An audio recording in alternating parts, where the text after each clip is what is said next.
ಸ್ವಾಭಿಮಾನಿ ನ್ಯೂಸ್ಗೆ ಸ್ವಾಗತ. ಇಂದಿನ ಪ್ರಮುಖ ಸುದ್ದಿಗಳು. ನಾಡಿನ ಜನತೆಗೆ ಕನ್ನಡ ರಾಜ್ಯೋತ್ಸವದ ಶುಭಾಶಯಗಳು.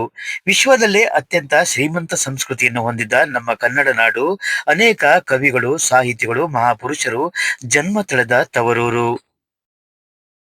ಅಖಂಡ ಕರ್ನಾಟಕದ ಉದಯವಾಗಿ 7 ದಶಕಗಳ ಸಂಭ್ರಮ, ಕರುನಾಡಿಗರ ಮನೆ ಮನಗಳಲ್ಲಿ ಸಂತೋಷದ ವಾತಾವರಣ ಮೂಡಿಸುವ ನಮ್ಮ ಕನ್ನಡ ರಾಜ್ಯೋತ್ಸವ ನಮ್ಮ ಹೆಮ್ಮೆ. ಸಾಗರದಲ್ಲಿ ಅನೇಕ ಸಂಘ ಸಂಸ್ಥೆಗಳು ಕನ್ನಡ ರಾಜ್ಯೋತ್ಸವ ಕಾರ್ಯಕ್ರಮ ಆಚರಿಸಿದರು. ಸಾಗರದ ರಾಣಿ ಚೆನ್ನಮ್ಮ ವೃತ್ತದಲ್ಲಿ ಕೆಳದಿಯಿಂದ ಬಂದ ಕನ್ನಡ ಜ್ಯೋತಿಯನ್ನು ಸಾಗರದ ತಾಲೂಕು ಆಡಳಿತದಿಂದ ಅದ್ದೂರಿಯಾಗಿ ಸ್ವಾಗತಿಸಲಾಯಿತು. ಸಾಗರ ಶಾಸಕರು ಮತ್ತು ಕರ್ನಾಟಕ ಅರಣ್ಯ ಕೈಗಾರಿಕೆ ಅಭಿವೃದ್ಧಿ ನಿಗಮದ ಅಧ್ಯಕ್ಷರಾದ ಗೋಪಾಲಕೃಷ್ಣ ಬೇಳೂರ್ ಕನ್ನಡ ಜ್ಯೋತಿಯನ್ನು ಸ್ವಾಗತಿಸಿ ಮಾತನಾಡಿದರು. ಸಾಗರ ನಗರಸಭೆಯ ಅಧ್ಯಕ್ಷೆ ಮೈತ್ರಿ ಪಾಟೀಲ್, ಉಪ ವಿಭಾಗಾಧಿಕಾರಿ ವೀರೇಶ್ ಕುಮಾರ್, ತಹಸೀಲ್ದಾರ್ ರಶ್ಮಿ ಸೇರಿದಂತೆ ಪ್ರಮುಖರು ಇದ್ದರು. ರಾಣಿ ಚೆನ್ನಮ್ಮ ವೃತ್ತದಲ್ಲಿ ವಿದ್ಯಾರಣ್ಯ ಯುವಕ ಸಂಘದವರು ಆಯೋಜಿಸಿದ ಕಾರ್ಯಕ್ರಮದಲ್ಲಿ ಸಾಗರದ ಪ್ರಮುಖ ಶಾಲೆಗಳ ಟ್ಯಾಬ್ಲೋಗಳು ಎಲ್ಲರ ಗಮನ ಸೆಳೆದವು.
ಕೋರ್ತಾ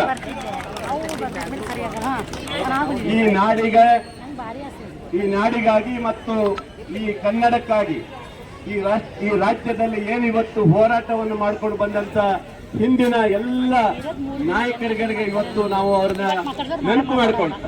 ಯಾಕಂದ್ರೆ ಕನ್ನಡದ ಕಿಚ್ಚು ಹತ್ತಿ ಇವತ್ತು ಕನ್ನಡ ಉಳಿಸಿ ತಂದುಕೊಟ್ಟಂತ ಹಿಂದಿನ ನಾಯಕರನ್ನ ನೆನಪು ಮಾಡಿಕೊಳ್ಳುತ್ತಾ ಇವತ್ತು ಕರ್ನಾಟಕ ರಾಜ್ಯ ಸರ್ಕಾರ ಜಿಲ್ಲೆಯ 3 ಜನರಿಗೆ ರಾಜ್ಯೋತ್ಸವ ಪ್ರಶಸ್ತಿಯನ್ನು ಕೊಟ್ಟಿದ್ದಾರೆ. ಅವರಿಗೂ ಸಹ ಅಭಿನಂದನೆಗಳನ್ನು ಸಲ್ಲಿಸುವ ಮೂಲಕ ಇವತ್ತು ನಮ್ಮ ಸಾಗರದ ನೆಹರು ಮೈದಾನದಲ್ಲೂ ಸಹ ನಮ್ಮ ಎಸಿಯವರ ನೇತೃತ್ವದ ಧ್ವಜಾರೋಹಣವನ್ನು ಮಾಡಿ ಇವತ್ತು ಇಲ್ಲಿ ಬಂದಿದ್ದೀವಿ. ಎಲ್ಲಾ ಶಾಲೆಯ ಮಕ್ಕಳು ಒಂದು ತಂಡಗಳಾಗಿ ಬಂದು ಏನಂತಾರೆ ಟ್ಯಾಬ್ಲೋ ಮೂಲಕ ಬಂದಿದ್ದಾರೆ. ಅವರಿಗೂ ಪ್ರಶಸ್ತಿ ಇದೆ. ತುಂಬಾ ಸುಂದರವಾಗಿ ಮಾಡ್ಕೊಂಡು ಬಂದಿದ್ದಾರೆ. ಆದ್ರೆ ಬಿಸಿಲಿದೆ ಮಕ್ಕಳೇ, ಆ ನಿಧಾನವಾಗಿ ಆರಾಮಾಗಿ ಇವತ್ತು ರ್ಯಾಲಿಯಲ್ಲಿ ಹೋಗ್ಬೇಕು. ನಾನು ಎಲ್ರಿಗೂ ಹೇಳೋದಷ್ಟೇ, ಕನ್ನಡ ಅಂತ ಬಂದಾಗ ಎಲ್ಲರ ಧ್ವನಿ ಒಂದಾಗಿರಬೇಕು. ಕನ್ನಡ ಅಂತ ಬಂದಾಗ ಎಲ್ಲರ ಧ್ವನಿ ಒಂದಾಗಿ ಕನ್ನಡಕ್ಕಾಗಿ ನಾವೆಲ್ಲರೂ ಹೋರಾಟ ಮಾಡೋಣ. ಈ ರಾಜ್ಯದ 1 ಇಂಚು ಸಹ ಬೇರೆ ರಾಜ್ಯಕ್ಕೆ ಕೊಡ್ಲಿಕ್ಕೆ ಸಾಧ್ಯನೇ ಇಲ್ಲ. ಕನ್ನಡಿಗರಾಗಿ ನಾವು ಎಲ್ಲೇ ಇರಲಿ, ಹೇಗೆ ಇದ್ರೂ ಸಹ, ಯಾವುದೇ ದೇಶದಲ್ಲಿ ಇದ್ರೂ ಸಹ ನಮ್ಮ ಮಾತೃಭಾಷೆಯನ್ನ ಮಾತ್ರ ನಾವು ಮರೆಯೋಂಗಿಲ್ಲ. ಇದು ಬಹಳ ಪ್ರಮುಖವಾದಂತದ್ದು ವಿಚಾರ. ಹಾಗಾಗಿ ಬಂಧುಗಳೇ, ಇವತ್ತು ಬೆಳಗಾವಿಯಲ್ಲಿ ಇರ್ಬೋದು, ಸಣ್ಣ ಪುಟ್ಟ ವ್ಯತ್ಯಾಸಗಳು ಆಗ್ತಾ ಇರುತ್ತೆ. ಆದ್ರೂ ಸಹ ಕನ್ನಡಿಗರಾಗಿ ಇವತ್ತು ನಮ್ಮ ರಾಜ್ಯದ ಕನ್ನಡ ಪರ ಇರುವಂತ ಏನು ಇವತ್ತು ಸಂಘಟನೆಗಳಿದಾವೆ, ಇವು ಇಡೀ ರಾಜ್ಯದಲ್ಲಿ ಇವತ್ತು ಆ ಸಂಘಟನೆಗಳು ಇವತ್ತು ನಿಜವಾಗಲೂ ಖುಷಿ ಆಗುತ್ತೆ. ಅವರಿಗೆ ಒಂದು ಅಭಿನಂದನೆ ಸಲ್ಲಿಸಲೇಬೇಕು. ಅವರು ಕನ್ನಡ ಪರವಾಗಿ ಧ್ವನಿ ಎತ್ತಿ ಅಲ್ಲಿಯ ಜನರಿಗೆ, ಮರಾಠಿ ಇರ್ಬೋದು, ಇತರ ಜನರಿಗೆ ನಮ್ಮ ಧ್ವನಿಯನ್ನು ತೋರಿಸ್ಕೊಟ್ಟಂತವ್ರು. ಇವತ್ತು ನನಗೆ ಖುಷಿ ಅಂದ್ರೆ, ಹೇಳಿದ್ರು ಮೇಡಮ್ ಅವರು, ಆಟೋ ಚಾಲಕರು ಮತ್ತು ಮಾಲೀಕರು ಇಡೀ ಸಾಗರದಲ್ಲಿ ತುಂಬಾ ಚೆನ್ನಾಗಿ ಮಾಡಿದ್ದಾರೆ. ಎಲ್ಲರೂ ಭುವನೇಶ್ವರಿಯ ಒಂದು ದೇವಿಯನ್ನ ಪ್ರತಿಷ್ಠಾಪನೆ ಮಾಡಿ ನಿಜವಾಗ್ಲೂ ಕನ್ನಡ ಆರಾಧನೆ ಮಾಡುವಂತರು ಇದ್ರೆ ಅದು ನಮ್ಮ ಆಟೋ ಚಾಲಕರ ಮತ್ತು ಮಾಲೀಕರ ಖುಷಿ ಆಗುತ್ತೆ. ಹಾಗಾಗಿ ತಾಯಿ ಭುವನೇಶ್ವರಿಗೆ ಮತ್ತೊಮ್ಮೆ ನಮಿಸುತ್ತಾ, ತಾಯಿ ಭುವನೇಶ್ವರಿ ಇರೋದು ಕರ್ನಾಟಕ ರಾಜ್ಯದ ಮುಖ್ಯಮಂತ್ರಿಗಳು ನಮ್ಮ ಸರ್ಕಾರ ಬಂದ ಮೇಲೆ ವಿಧಾನಸೌಧದಲ್ಲೂ ಒಂದು ಮಾಡಿದ್ದಾರೆ. ಅಲ್ಲೂ ಸಹ ನೋಡ್ಕೊಂಡು ಬರ್ಲಿಕ್ಕೆ ಅವಕಾಶ ಇದೆ. ಯಾಕಂದ್ರೆ ಮುಕ್ತವಾಗಿ ಬಿಟ್ಟಿದ್ದಾರೆ ವಿಧಾನಸೌಧ ನೋಡ್ಲಿಕ್ಕೆ. ಹಾಗಾಗಿ ಇಂಥ ಒಂದು ಅವಕಾಶವನ್ನ ರಾಜ್ಯ ಸರ್ಕಾರ ಮಾಡಿಕೊಟ್ರೆ ಅವರಿಗೂ ಸಹ ಅಭಿನಂದನೆ ಹೇಳಿ, ಇವತ್ತು ಇಲ್ಲಿರುವ ಜಾಗದಲ್ಲಿ 20 ಲಕ್ಷ ರೂಪಾಯಿದ ಒಂದು ಒಳ್ಳೆ ಒಂದು ಬಸ್ ಸ್ಟ್ಯಾಂಡ್ ಅನ್ನ ಮಾಡ್ಲಿಕ್ಕೆ ಈಗ ಗುಡ್ಲಿಸ್ಟ್ ಪೂಜೆ ಮಾಡಿದ್ದೀವಿ. ಅವರೆಲ್ಲರಿಗೂ ಕೂಡ ಅಭಿನಂದನೆಗಳು. ಪ್ರತಿ ವರ್ಷ ಕೂಡ ವಿದ್ಯಾರಣ್ಯ ಯುವಕ ಸಂಘದ ಅಧ್ಯಕ್ಷರು ಮತ್ತು ಸದಸ್ಯರು ಈ ಒಂದು ಕನ್ನಡ ಜ್ಯೋತಿಯನ್ನ ಇಲ್ಲಿಂದ ವಿಜೃಂಭಣೆಯನ್ನಾಗಿ ತೆಗೆದುಕೊಂಡು ಹೋಗಿ 40 ವರ್ಷಗಳಿಂದ ಈ ರೀತಿಯಾಗಿ ಅಚ್ಚುಕಟ್ಟಾಗಿ ಮಾಡ್ಕೊಂಡು ಬಂದಿದ್ದಾರೆ. ಇದಕ್ಕೆ ನಮಗೆ, ನಾನು ನಗರಸಭಾ ಸದಸ್ಯರಾಗಿ ಇಲ್ಲಿ ಬಂದಾಗಿಂದ ಅವ್ರದ್ದು ಒಂದು ಬೇಡಿಕೆ ಆಗಿತ್ತು, ಇಲ್ಲಿ ಒಂದು ಸಂವಿಧಾನ ಆಗ್ಬೇಕು ಅನ್ನೋದು. ಅವರ ಆಸೆ ಇವತ್ತು ನೆರವೇರಿದೆ. ನಾವು ಅಂದಿನ ಶಾಸಕರಾದಂತಹ ಹರ್ತಾಳ್ ಹಾಲಪ್ಪನವರು ಕೂಡ ನಗರಾರ್ಥ ಅನುದಾನದಲ್ಲಿ ಇದಕ್ಕೆ ಅಂದ್ರೆ ಡ್ರೈನ್ ಮತ್ತು ರೋಡ್ಗಳನ್ನ ಮಾಡಲಿಕ್ಕೆ ಒಂದು ಹಂತದಲ್ಲಿ ಅಮೌಂಟ್ ಅನ್ನ ಇಟ್ಟರು. ಅದರಲ್ಲಿ ಉಳಿದಂತಹ ಅನುದಾನದಲ್ಲಿ ಇಲ್ಲಿಯ ಸಂವಿಧಾನ ಆಗಬೇಕು ಅಂತ ಹೇಳಿ ಟೆಂಡರ್ ಅನ್ನ ಕರೆಯಿತು. ಆ ಟೆಂಡರ್ ಪ್ರೋಸೆಸ್ ಲೇಟ್ ಆಯ್ತು. ರೀತಿಯಲ್ಲಿ ನೋಡಿದ್ರೆ ಇದು ಯಾವ ದಸರಾ ಮತ್ತು ದೀಪಾವಳಿಗೂ ಕೂಡ ಹೊರತಲ್ಲ. ಇದು ನಿಮ್ಮ ಎಲ್ಲರೂ ಮನೆ ಹಬ್ಬ ಅನ್ನೋ ತರ ನಾವು ಆಚರಣೆ ಮಾಡ್ತಾ ಇದೀವಿ. ನೋಡಿ, ನಿಜವಾಗ್ಲೂ ತುಂಬಾ ಸಂತೋಷ ಆಗ್ತದೆ. ನಮ್ಮ ಪ್ರಗತಿಪರ ಶಾಸಕರು ಕೂಡ ಇದನ್ನ ತುಂಬಾ ಪೂರಕವಾಗಿ ಪ್ರತಿಯೊಂದು ಹಂತದಲ್ಲೂ ಕೂಡ ಸಹಕಾರ ನೀಡ್ತಾ, ಮಾರ್ಗದರ್ಶನ ನೀಡ್ತಾ ನಮಗೆ ಬಂದಿದ್ದಾರೆ.